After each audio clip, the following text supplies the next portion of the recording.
Bienvenue sur cet autre numéro de Q-Labor, votre émission de débat entre professionnels de tous horizons. Nous parlons aujourd'hui du respect, ou plutôt du non-respect, des délais de livraison dans les métiers artisanaux. Vous est-il déjà arrivé de commander des repas auprès d'un traiteur qui s'est pointé après les invités? Vos enfants ont-ils déjà eu à faire le pied de grue devant un tailleur à la veille d'une rentrée scolaire parce qu'ils attendaient leur uniforme? Et vous, menuisiers, plombiers, mécaniciens, couturières, vous arrive-t-il souvent d'être débordés, de crouler sous le poids de commandes ou de nombreuses sollicitations? Que pouvez-vous faire pour résoudre ces situations délicates? Que pouvez-vous faire pour les gérer de manière à satisfaire vos clients? Autant de questions auxquelles nos artisans du jour vont répondre dans une poignée de secondes.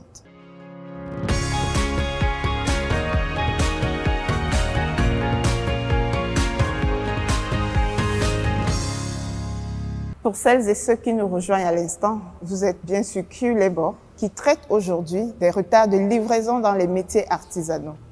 Nous accueillons Madame Kemdje, épouse Temfak Hortense Lapet. Elle est couturière depuis 27 ans et est propriétaire et gérante d'un atelier dénommé Creative Couture. Elle est également enseignante en industrie d'habillement.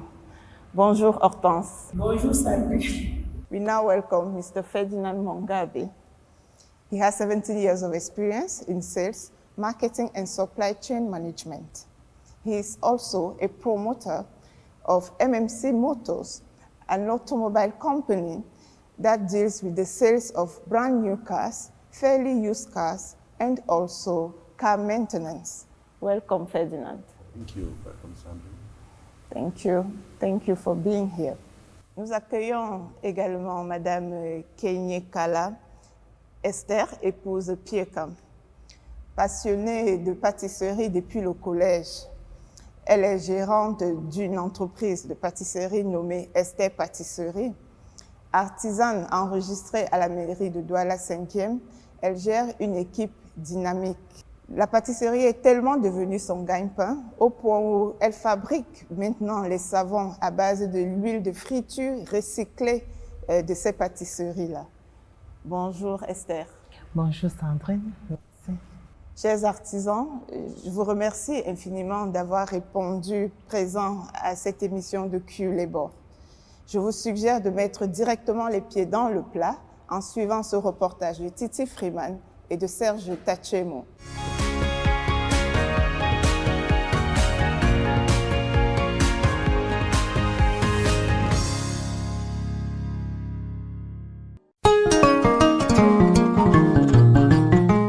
Symbole du savoir-faire et de l'excellence manuelle, les artisans sont depuis longtemps confrontés à une pression grandissante, celle des délais.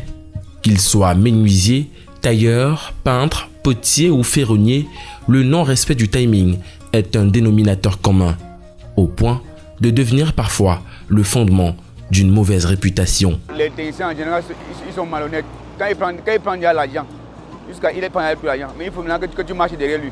Or, quand tu lui fais la vente une petite partie, tu restes avec une grande partie. Là maintenant, tu sais que maintenant, il va faire le travail parce qu'il va prendre. Mais quand il donne de l'argent, maintenant tu deviens son esclave, tu marches derrière lui. Quand tu prends le travail de quelqu'un, avant de lui donner le délai pour livrer, tu as pris toutes les conditions.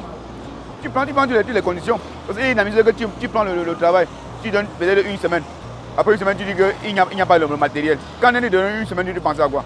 Pour les principaux concernés, ces retards ne relèvent pas de la négligence, mais bien d'un enchaînement de contraintes, souvent hors de leur contrôle. Nous avons beaucoup plus de retard de livraison, mais ce n'est pas dû à nos bouloirs, à notre boulot.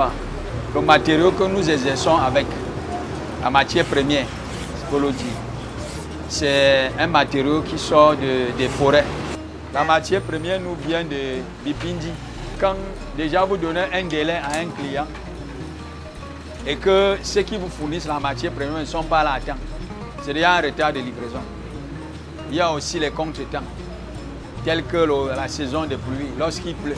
Des imprévus techniques, catalyseurs de contretemps, à l'origine de stress et perte de confiance. toute chose qui détériore la relation artisan-client. Il faut regarder 5% sont honnêtes. Moi maintenant, si j'ai besoin d'un pantalon, je vais passer par la friperie. Pourquoi? Parce que j'ai constaté, quand je donne la tenue à un couturier que je vais porter samedi, mon ami, ça va faire 2 semaines, il ne va jamais me livrer. Et quand tu le trouves sur sa machine, il est assis avec la main sur la joue, ne temps pas en train de travailler. Et pourtant, il a les commandes. Pour ce qui concerne les menuisiers, un temps, ça m'a dépassé. J'ai même posé la question si c'est parce qu'on ne veut plus le bois, c'est pour crucifier Jésus. Hein? J'ai même demandé vraiment aux techniciens, à certains amis techniciens, les menuisiers, chaque fois quand ils achètent le bois pour travailler sur ça, ils partent d'abord à la prière avec, parce qu'il y a quelque chose qui ne va pas. Pour inverser la tendance, certains artisans misent sur des solutions simples. Gestion du planning, communication transparente, travail d'équipe, délégation de tâches et refus de certaines commandes.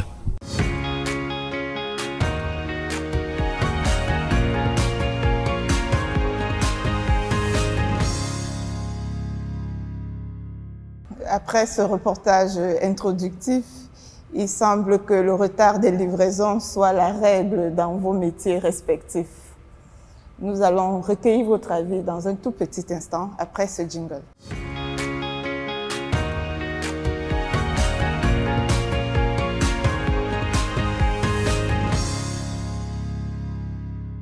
Merci d'être sur Q les bords. Esther, vous êtes passionnée de pâtisserie depuis le collège. Pouvez-vous nous dire à quel moment est-ce que cette passion est devenue votre gagne-pain? Quand est-ce que vous avez pensé à en faire une activité génératrice de revenus? Merci Sandrine. En fait, la pâtisserie pour moi c'est une passion comme vous venez de le dire. J'ai beaucoup de gens, j'offrais des pâtisseries à des réceptions, à des amis pour leur réception. Et j'ai constaté qu'elles appréciaient tellement. Okay. Et du coup, l'idée m'est venue d'en faire un métier. Ça a commencé comment? Quand je m'attendais, le moins, une amie a filé, a passé mon numéro à une dame qui a commandé. Et ça a attiré les clients, quoi. Okay. Le travail a attiré les clients, je peux dire. C'est comme ça que l'idée m'est venue de m'y lancer vraiment à fond.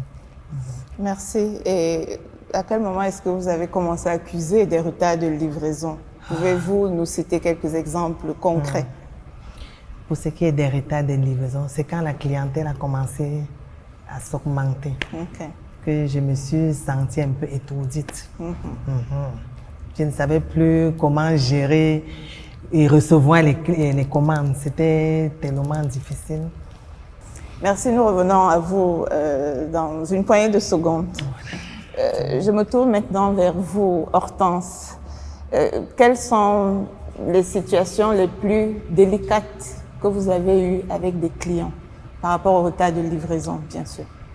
Déjà, l'imagerie populaire pense d'entrée que tous les techniciens sont malhonnêtes à cause du non-respect des livraisons, des délais de livraison. Un peu ce qu'on a regardé là sur l'état des lieux. À ce qui me concerne, si je dis que je fais l'exception, c'est mentir. Oui. Ce qui m'a marqué, je me souviens de les journées universitaires. Ici même à l'université de Douala. On m'a proposé, on m'a donné un proforma de 300 robes en une semaine. Dans un délai d'une semaine, de livrer 300 robes? Oui. Donc ce qui fait que cette période, ça n'a pas été facile. L'université a même été obligée de porter le cas dont ils étaient en train de faire des va-et-vient. On portait des étudiants qui venaient s'habiller sur place. Et le premier jour même, tout le monde n'était pas habillé.